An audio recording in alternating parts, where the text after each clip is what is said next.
You wanted the best. You've got the best podcast. The hottest podcast in the world.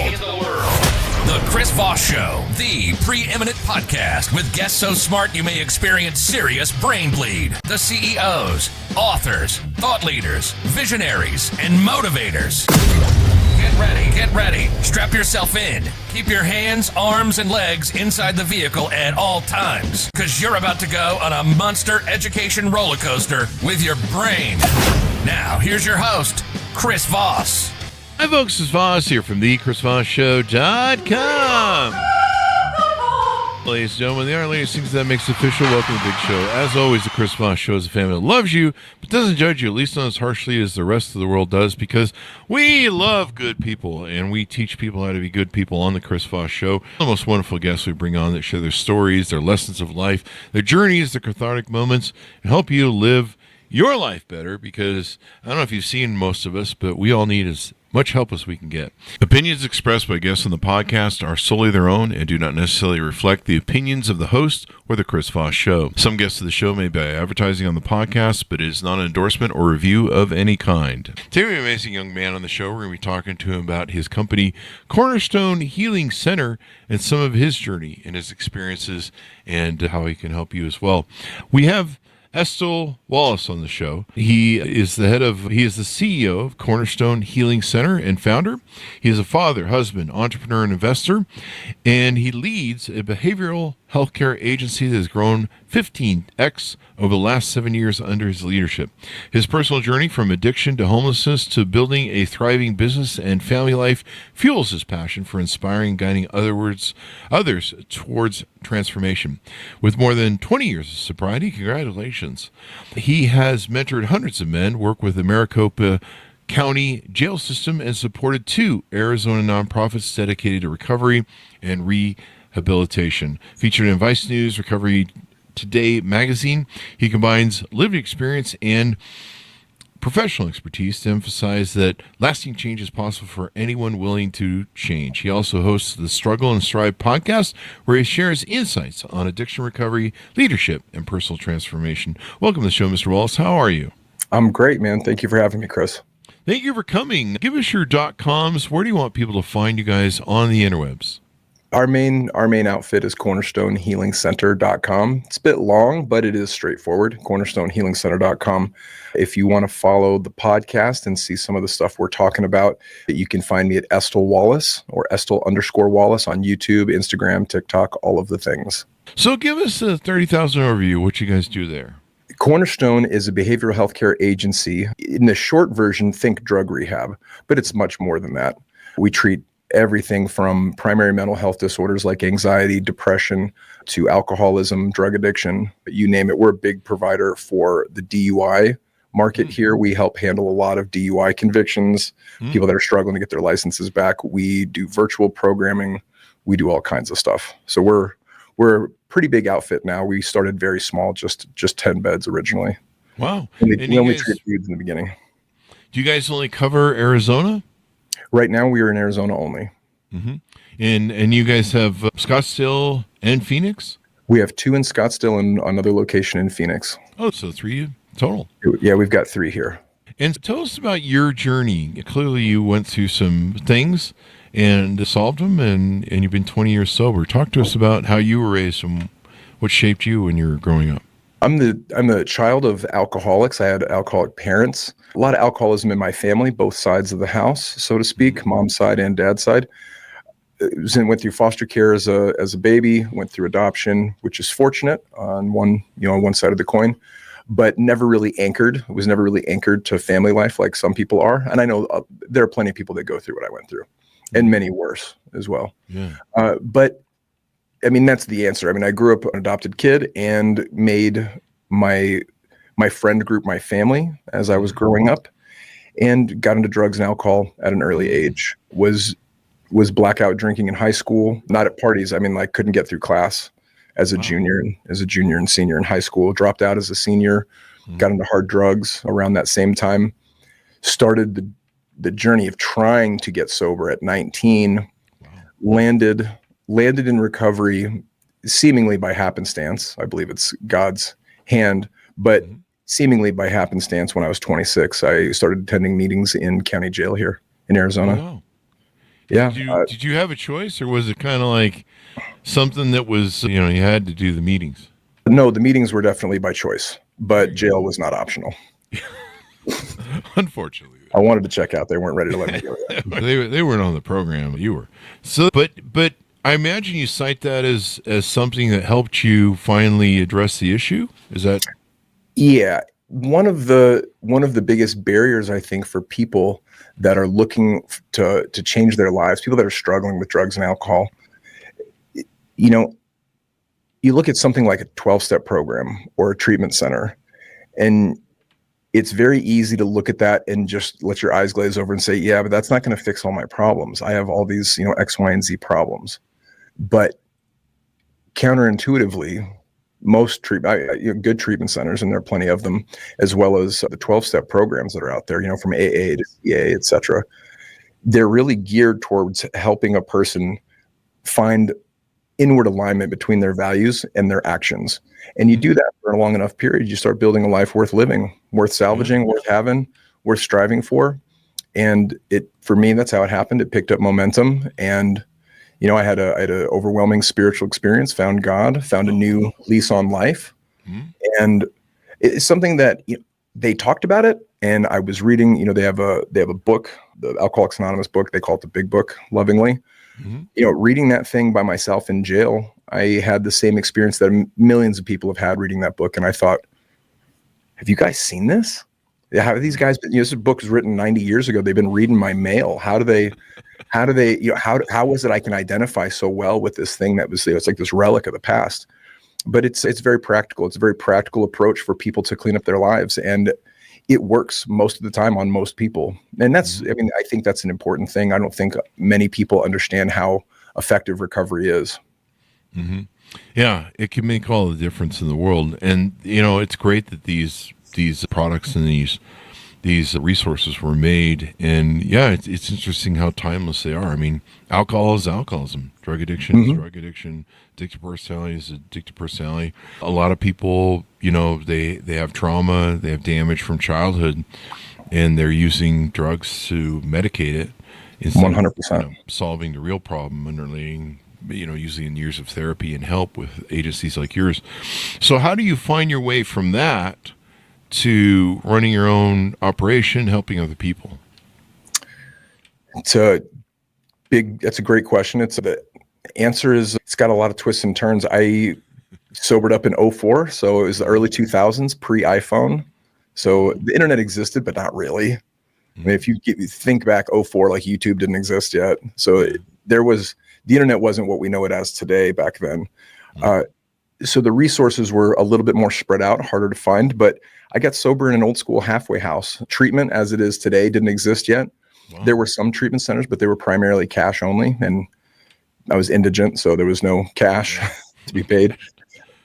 Yeah, I mean, there was a federal law that went into effect along with the ACA back in 2009 that makes treatment accessible to anybody with insurance. So that's very different now than it was then. But back then, we had halfway houses. So I got sober in a halfway house, an old school halfway house in the hood in Central Phoenix. Wow. And I moved in there with a backpack with one change of dirty clothes, a pair of bolt cutters, and a kitchen knife. A pair of bolt cutters and a kitchen knife? Yeah, like the kind you'd see in a horror movie, or you would, normally cut vegetables with. That's all I had when I checked in there. And I went through the same process that people who find long-term recovery go through. I went through the 12 steps. I went to lots of meetings. I started making some new friends with people that were trying to fix up their lives as well. So I, started becoming part of a healthier community, and got my first job moving furniture, which is pretty basic. I made $8 an hour as minimum wage back then. Yeah. And that grind of being uncomfortable, wanting to drink, wanting to get high and forget about all this, but suffering through the misery and doing the inward work of cleaning up my wreckage of my past, learning how to trust a God I didn't believe in, learning how to help others, even though I didn't have, in my view, much to give. That beautiful place of surrender, even when I can't see the results, that was the beginning of working on, long-term goals that are the things worth striving for in life. You want to build a business, you want a healthy marriage, you want to raise healthy kids, you want to make a lot of money, you want to get into good shape. All these things they're not destinations. They're routines, they're cadences, they're rhythms that when you get into them and you get sort of good at them, you see, especially if you're like on Instagram or TikTok or something, and you see somebody who's performing well, you think, oh, I want that. That takes a long time and it's hard. And and for me, getting sober and going through that miserable time, that was what was necessary. And it taught me some really valuable lessons around delayed gratification, around putting in elbow grease and doing hard things without seeing an immediate return right away. Mm-hmm. And so many people, I had a overwhelming spiritual experience about 6 months in. The obsession to drink and use and harm myself and my hatred for other people just vanished into thin air. And with that gone, because I felt like I was drowning my whole life, and to suddenly be able to breathe, I didn't feel like I'd won the lottery. It wasn't like, oh, I'm crushing life, but it was like, I'm okay. It honestly felt like I'm going to survive this for the first time. That's a good thing. Yeah. It wasn't like a celebration. It was this massive relief that my life was actually going to have, I was going to have a chance to live a normal life with normal people and do normal shit. And then what motivated you want to help other people and stuff? It starts, in 12-step programming, sponsorship, helping other guys through the same life-changing work is a big part of it. And, getting into that rhythm, I find real joy in helping people, not just through sponsorship, but through lots of ways. I mentor lots of guys. It's mostly within 12-step programming, but some that are not, some in the business side. I don't want to list what organizations or what amounts, but my wife and we give charitably, generously, often, have for a long time now. That's been a big piece of it. When making, we have the 9th step is about making amends. It's about repairing damage done in the past. And I had some stuff on my 9th step list that I didn't know how to repair. So I had some burglaries and things like that, things that I'd stolen from the general public that I didn't have a way to make amends to anybody because I didn't know who they were or how to find them. And the guy that took me through the steps suggested, why don't we do this? Since you don't know who these people are and you're talking about, a few $1,000s, why don't we, when you get ahead in your finances, get your rent paid, let's keep you indoors. But once you get ahead on your finances, let's go down to the halfway house where you got sober and talk to the management and find out who's doing really well, but can't make their rent. And why don't you just secretly make their rent happen for them? I love that. Yeah. And I started doing that, and I did that for years. I still do it. So that sort of began this journey of not only, trying to help out, but just the joy that comes from being a help for other people. I've had in the time I've been sober and in business and living this new life, because I very much feel like I've had two different lives. And in this life, being a part of this cycle of energy where we can help people, just like people help me, it's been amazing. It's a wonderful part of life. I didn't get into the behavioral health space right away. I've done a lot of different projects. I've been an entrepreneur since I was about 2.5 years sober. I started my first little company, and it was just a little consultancy, but I learned I was good at sales. I learned eventually how to manage people, and I learned how to build organizations, and I learned about marketing, and it just, the skill stack developed over, a decade and a half, trying things, having some success, having a lot of failure. I've done a lot of things that didn't work out, some stuff that worked out to some minimal success for a limited amount of time. And Cornerstone it came at a time where I wasn't looking to start a business. It was just something that popped up.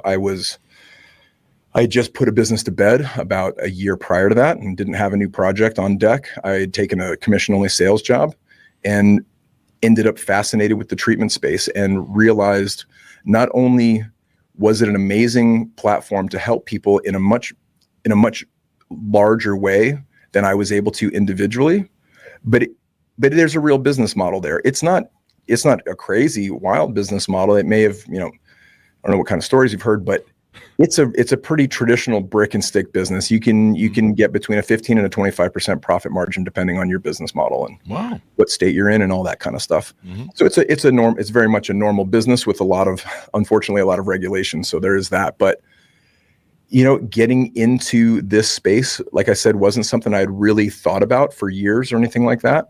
Mm-hmm. I stumbled onto this idea and started to romanticize it. My wife and I built a pro forma and a business plan. And next thing you know, we borrowed the money to start this place and, then didn't sleep for 2 years while we tried to get it off the ground. But you pulled it off. Congratulations. Thank you. I mean, building a successful company that thrives and survives is really hard to do. I mean, the odds are technically against you. Yeah. Good for you. So let's talk about, I've lived in Vegas for 25 years, and I thought I understood addiction until I moved to Vegas. And there's a lot of people that are truly addicted in Vegas with addictive personalities, and Vegas is the worst place to move if you have addictive personality, because we have everything, and it's all for play, all night long, all day long. And I met some people that, I mean, they have a real hard time functioning in life. Their paycheck has to go into a brother or someone in their family's account, because if they get a hold of their paycheck, they'll be down at the casino in 2 hours. They'll spend 2 weeks of income. Worse if it's drugs or alcohol or other things. Gambling is huge. So talk to us about how big the addiction and overdose crisis is right now. It's staggering. It makes headlines. The opiate part of the equation makes headlines from time to time. The count as of the last several years is about 107,000 American lives are lost to opiate overdose annually. And most of those are fentanyl. Heroin has taken a back seat. It's not gone, but fentanyl has definitely come to center stage. What's striking in addition to that is the 170,000 American lives we lose every year to excessive alcohol use. That's CDC numbers. Now, what they don't do is combine those. They don't call addiction just addiction. But if you combine alcoholism and drug addiction, if you just call it substance use disorder, and you look at the mortality rate, you're looking at the third leading cause of death in America. Wow. We're losing 758 American lives every 24 hours. Yeah, and these aren't people in their 70s or 60s. These are people in their 20s, 30s, and 40s, mostly. Yeah, these are people's mothers, fathers, kids, brothers, sisters, kids. This is a human element to this. Yeah, and it's unfortunate. And I used to watch, I think there was some show that used to do, it was a rehab show, and they used to have stars in it and stuff. Like Intervention or something? Yeah, it was Intervention or something. And it was interesting to see how, the both sides and all the different aspects of dealing with addiction, dealing with drug addiction, or, even like hoarders and things of that nature. I had a father who was a hoarder. Really? Yeah, it was really interesting to see, somewhere there's a mental breakdown of something. And my sister was too. And there's this, these missing points of people that they turn to addictive sort of behavior things.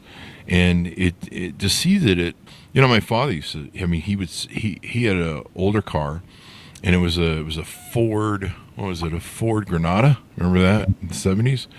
And it had these bucket seats, and then the back, they really didn't have, things weren't very separated in those older cars.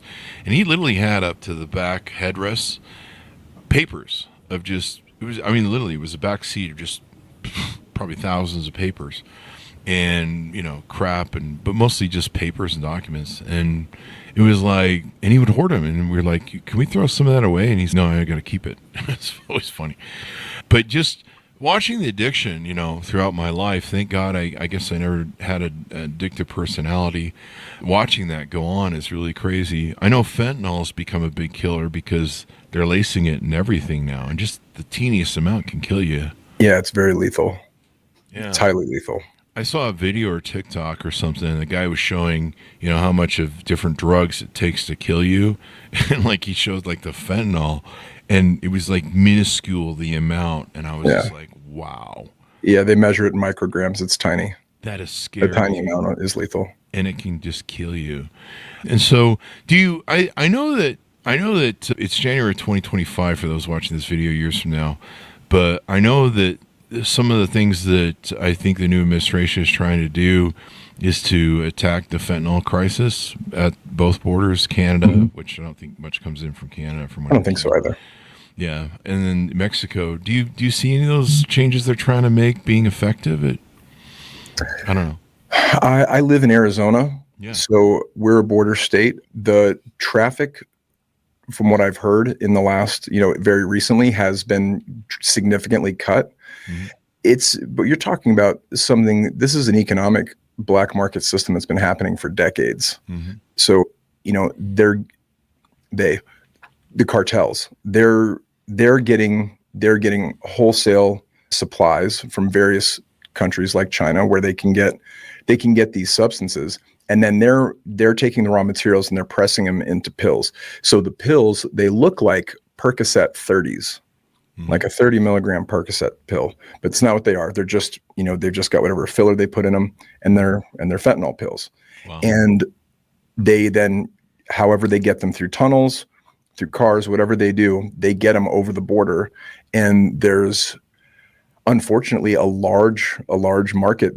It's a hot commodity. And oddly, I've been sober since the early 2000s. The sad joke that some of me and my friends say is that, when we did drugs, they were both illegal and expensive. And I got to tell you, a fentanyl pill enough to kill a man is only $1. What? It's $1. Wow. I did heroin in the 90s. I mean, to have a $40, $60, $80 a day habit was no big deal. These kids, they got a $10, $20 a day habit, and some of them are dying. Wow. I mean, hundreds of them are dying a day. Yeah. I mean, you can smoke some pot or take an edible, and if it's got fentanyl, it'll kill you. That's right. And that's what's happening to a lot of people, man. You can't even trust those illegal drugs, eh? No.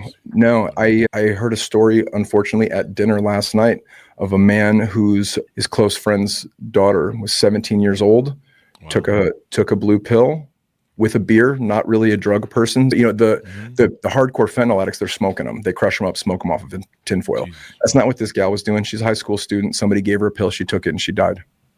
Wow. Just recently, like in the last week or so. What a tragedy. Oh gosh, it happens. It happens all the time. All the time. So what can we do better to try and, I don't know, change laws, society? I mean, if it wasn't for the fact that we had such a market here and people were willing to buy it, I don't know. It's always going to be bought and sold. What are some different things that people can do? Or if I have an addictive personality, how do I identify I have problems and it's time to get help maybe too? Let me start with that last question first. If you're wondering, am I an alcoholic or do I have a problem? You probably do. It's a good indicator already. Just existentially, if you're like, do I fit into that bucket? You probably do if you're asking the question. Yeah. It is diagnosable by clinicians, but you can self-diagnose. Most people they don't usually want help unless they've come to the conclusion that I really need help. So if you're contemplating, do I need help? Ask yourself some honest, tough questions. Have you changed? Do I change my standards to meet my current conditions? Do I miss appointments? Do I miss time with my children? I can give you examples out of my history. Like I would have somewhere to be and I couldn't get out of the bath. This is the 90s. I was smoking crack. I couldn't leave the bathroom. Wow. In the bathroom for hours. That's unhealthy behavior. Not everyone's situation is defined. Not everybody's alcoholism or addiction is defined by their financial status. Mine was, I was very poor. And so it was easy for me to point to, I can't make rent. I can't keep a roof over my head, things like that. But I won't say his name, but I'm friends with a very wealthy, very famous guy. And, he's worth, I don't know, $500 million or something. And I asked him over lunch, I said, because we talk about powerlessness over drugs and alcohol. I said, what does powerlessness look like when you got $500 million in the bank? I just said, just for me, I just got to know. And he looked me in the eyes and he said, after we get done at this restaurant, what are you going to do, Estle? I said, I'm going to go home and see what my wife's cooking for dinner, maybe play with my kids. He said, yeah. He said, I could buy this restaurant. We could buy this whole block and have people serve us food and never leave. He said, I could go anywhere in the world and do anything I want, except I can't go to the one place I want to go, and I want to go home. And I'm not welcome. Wow. Yeah, it broke my heart. Yeah, that's powerful. So, yeah, that's the kind of thing that drugs and alcohol robs people of. It robs us of our dignity. It robs us of our integrity. It robs us of relationships. For many people, it robs us of, financial opportunities, educational opportunities, but that's not everyone. Some people have managed to get ahead and do well, despite having an ongoing, monster that they're trying to hide from the world. Yeah. But money won't save you, unfortunately. Yeah. You have to save yourself.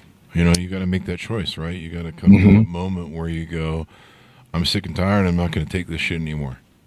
That's right. A common expression is when you're sick and tired of being sick and tired. I like that. I've had those moments. And, I like the idea, if you're asking yourself if you have a problem, you might definitely have a problem. Yeah. Ask yourself, have you ever used the little cup that comes with cough syrup? If you don't, I've never used it in my life. That's an alcoholic move, How much is this? I don't know. Just hit it a couple times. I do that with Pepto-Bismol and had some really awful results. You may have to check that out. But yeah, with everything else, I use the cup because otherwise I'm misdiagnosed. But plus, I try not to take a lot of acetaminophen, but I'm not addicted. One thing that my friends used to have, I don't know if this subject broaches as well, but one of the problems they used to have was I had friends that were they have addictive personalities and they were addicted. And my, personality tests I've taken, I don't have an addictive personality, but I am compulsive in ADHD and OCD and squirrel. In fact, that just threw my whole train of thought, the squirrel goat joke. But basically, my friends would be addicted. So they would get up and smoke pot morning, noon, and night. They would smoke it in the middle. They have to get up in the middle of the night and smoke it. And I've seen people do the same with cigarettes and imagine other drugs. Yeah. But I would drink alcohol late at night to kind of get some more energy, finish off some of my entrepreneurial business. And then I was delusional. I thought it would make me sleep well better, or at least knock my ass out, because with my OCD brain I was up. But I never was addicted to it. Like, I didn't get the Joneses. If I was out of vodka and it was late at night and I was tired and I wasn't going to go to the store, I was just going to be like, fuck it, I'll go tomorrow. I wouldn't Jones. And I would see my friends that were addictive Jones, and they start shaking and different things if they don't get their fix. And so we'd have this argument of whether I was addicted or not, like they were. And I'm like, no, I just abuse alcohol. I'm not really addicted to it. But, here I am drinking half a bottle of vodka every night, or almost every night, pretty much. But pretty much almost every night. And so what are your thoughts on that, the difference between addiction and abuse? What I didn't realize was, at the time, I was using it as abuse for childhood trauma that I hadn't resolved. Sure. And I need to fix that. But what are your thoughts on that, the difference between abusing drugs and then being addicted? A good measuring stick is power, what we call powerlessness. Where's your power over the habit? For example, if you're building a negative track record of destructive behavior because of, and you're tying it to alcohol specifically, a challenge would be, don't drink for a year, see how your life turns out. If the thought of not drinking for a year sounds impossible, you may be in over your head. If you think to yourself, challenge, game on, let's do it. That's a healthy response. There are a lot of people that drink that choose to give alcohol up or to cut it back as they age and they get a little wiser, say, hey, this stuff is not that good for me. That's a very healthy response to life and growing. Whereas when you've got a person who says, yes, I know that this is killing me, I know this is bad for me, and then they continue and they continue, and you start to watch their life disintegrate in all the ways that matter most. And then that person with tears in their eyes looks at you and says, I need to stop. I don't know how. That's my guy. That's the guy that I can help. You get sick of being sick. You get sick and tired of being sick and tired. Yeah. And that's eventually what I did with booze. I mean, around COVID, I mean, it just and you mentioned this earlier too. My life had become losing the next day to hangover and feeling like shit, not getting much of anything done. I lost a lot of weight and started eating healthy right, gave up pop, and I started to notice, the 3-day bloat from alcohol, where you drink it and the next day you're dehydrated and your body is just a mess. And then I would notice that my body would just drag for 3 days. And at 50, my body was just like, we're done with this with you, and we're not going to have this anymore. And if you want to drink for an hour and have your little fun there, boy, we're going to make it painful for 3 days. It doesn't get any easier with age. And you know what? You won't meet a lot of, heroin addicts in their 60s. Wow. Meth addicts in their 60s. You just won't. They're not around. Wow. Alcoholics, depending on how they are, on what their consumption looks like, if they're still eating, if they're not beginning with vodka first thing in the morning, they can live into their 60s. They don't often live into their 70s. But, the guy that starts drinking vodka and isn't eating and consumes vodka all day, you got about 3 years. Yeah. There was like 1 or 2 times where I drank in the morning. Yeah. I think one time was for a dentist appointment. And so I had a good reason. Yeah, I get that. I gone to him before, and for some reason his gas and his pain meds weren't working on me, because I have a high tolerance for everything. That's why I drink a lot of vodka, just to have a good time. But I maybe a good answer to my question too is, the difference between abuse and alcohol is, if you're having to con yourself in sort of bullshit cope belief systems, I have to have this, or I'm not addicted, or it's only half a bottle of vodka every day or every other day. If you're starting to make, what are those things called, excuses for your habit, whatever it is, whether you think you're addicted or abuse, it's probably a sign you have a problem, right? Yeah, it's an illness that is unique in the respect that the person suffering from it defends it for a long time. Yeah. It's generally a wife, a mother, a father, a husband, a loved one who pushes the person towards help.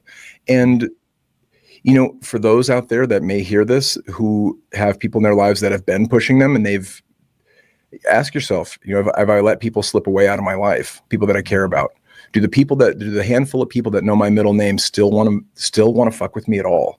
Mm-hmm. And if that list is just getting shorter and shorter, I mean, it's worth looking into. When I sat in an AA meeting in county jail and listened to this guy, I didn't think I was an alcoholic. I thought I had a million problems. I wasn't zeroed in that I was an alcoholic. I just thought I had a lot of problems, legal problems, woman problems, you name it.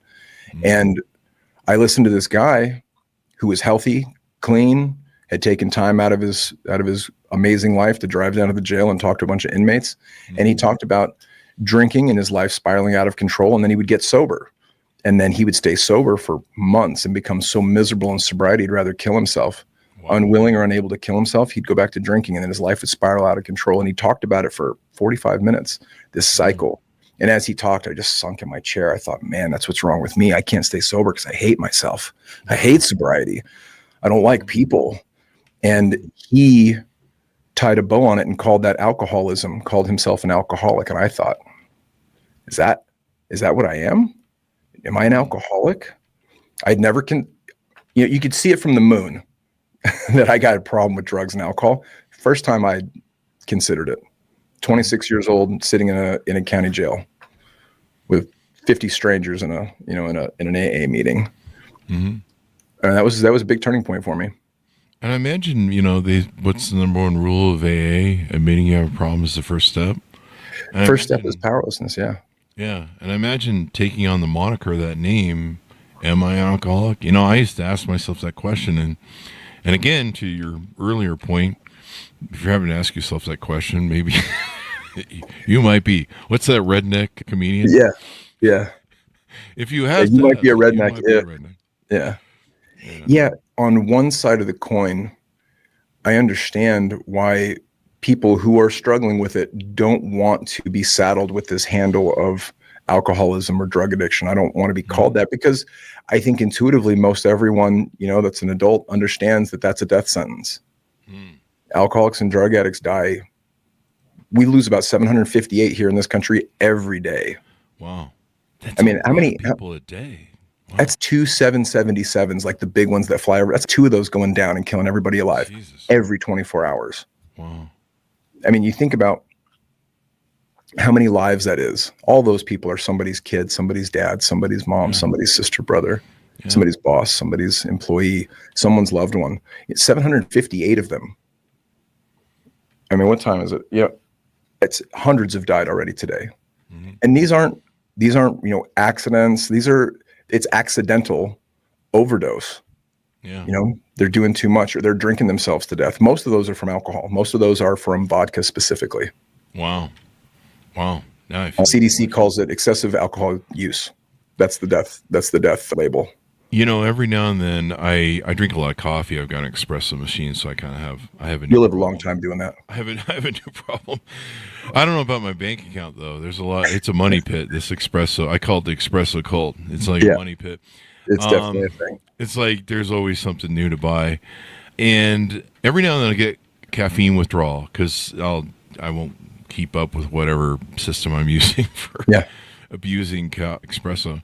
I've just switched my abuse basically from vodka to espresso.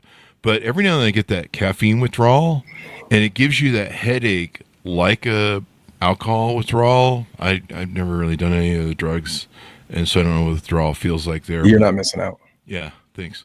But I'll remember and I'll be like, shit, I used to feel this way, but I would feel this way for a day or 2 days.